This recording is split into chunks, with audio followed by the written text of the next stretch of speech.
MS Subbalakshmi గారు పాట పాడుతుంటే ఈ దేశానికి చెందని వ్యక్తి, కళ్ళు లేవు, చెవులు లేవు, మాట్లాడితే ఎవరికి అర్థం కావు.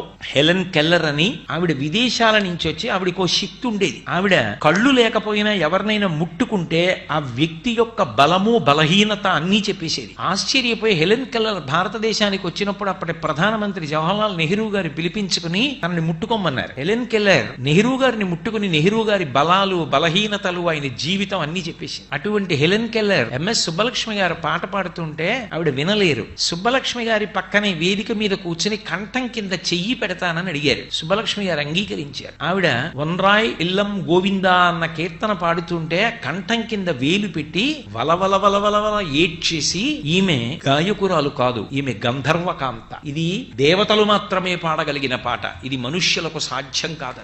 ఇన్ని కష్టాలలోంచి వచ్చిన ఎంఎస్ సుబ్బలక్ష్మి గారో తెలుసా? చిన్నతనంలో ఎంఎస్ సుబ్బలక్ష్మి గారిని ఇంటికి తీసుకెడుతున్నారు వాళ్ళ అమ్మగారు. ఆవిడ ఎంత కష్టపడి పెంచిందో మహాతల్లి. షణ్ముఖవడివు పేరు, మధురైలో ఉండేవారు. మధురై షణ్ముఖవడివు సుబ్బలక్ష్మి ఆవిడ పేరు. ఆ తల్లి ఇంటికి తీసుకెళ్లి అన్నం పెడితే కూర వేయడానికి పచ్చడి వేయడానికి లేక మజ్జిగలో నీళ్లు కలిపి పల్చటి మజ్జిగ అన్నంలో పోస్తే పక్కింట్లో మంచి వంటలు చేసుకున్న వాసన వస్తోంది. సుబ్బలక్ష్మి గారు హఠం చేశారు, నేను తినను, నాకు కూర కావాలని. కూర తినడానికి కూడా నోచుకోలేనంత దరిద్ర్యం అనుభవించినటువంటి తల్లి తరువాతి కాలంలో కోట్లు సంపాదించి తృణప్రాయంగా ₹1 తాను ఉంచుకోకుండా సమాజానికి దానం చేసి, అందుకు కదూ ఇప్పటికీ స్మరిస్తారు ఎంఎస్ సుబ్బలక్ష్మి గారంటే. ఎంఎస్ సుబ్బలక్ష్మి గారికి తల్లి మధురై షణ్ముఖవడివు అంటే ప్రాణం. అమ్మ అంటే అంత గౌరవం. భర్త సదాశివం గారంటే అంత గౌరవం. ఆవిడ ఒకప్పుడు ఇంటర్వ్యూలో విలేకరులు అడిగారు, మీరు జీవితంలో ఏం కోరుకుంటారని అడిగారు. నా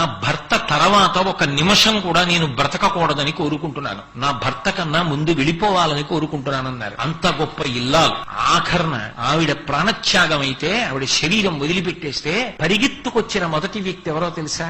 భారత రాష్ట్రపతి పదవిలో ఉండి విమానం ఎక్కి ప్రత్యేక విమానంలో చెన్నై వచ్చి ఆమె శవపీఠిక ముందు చేతులు కట్టుకు నిలబడి కందుల వెంట బాష్పధార కారుతుండగా అబ్దుల్ కలాం గారు ఒక మాట చెప్పారు, నాకు ఈ లోకంలో 3 తల్లులు ఉన్నారు. మొదటి తల్లి నాకు జన్మనిచ్చిన మా అమ్మ, రెండవ తల్లి ఈ దేశమాత, మూడవ తల్లి ఏ తల్లి సంగీతం వింటే నేను కష్టాలు మరిచిపోయానో ఆ సుబ్బలక్ష్మి గారిలో నేను తల్లిని చూశాను. ఇవాళ నేను ఇంకొకసారి తల్లిని పోగొట్టుకున్నానని శవయాత్రలో సుబ్బలక్ష్మి గారి శరీరాన్ని తీసుకెళ్తున్నప్పుడు ముందు నడిచి వెళ్ళాడు ఆయన భారత రాష్ట్రపతిగా.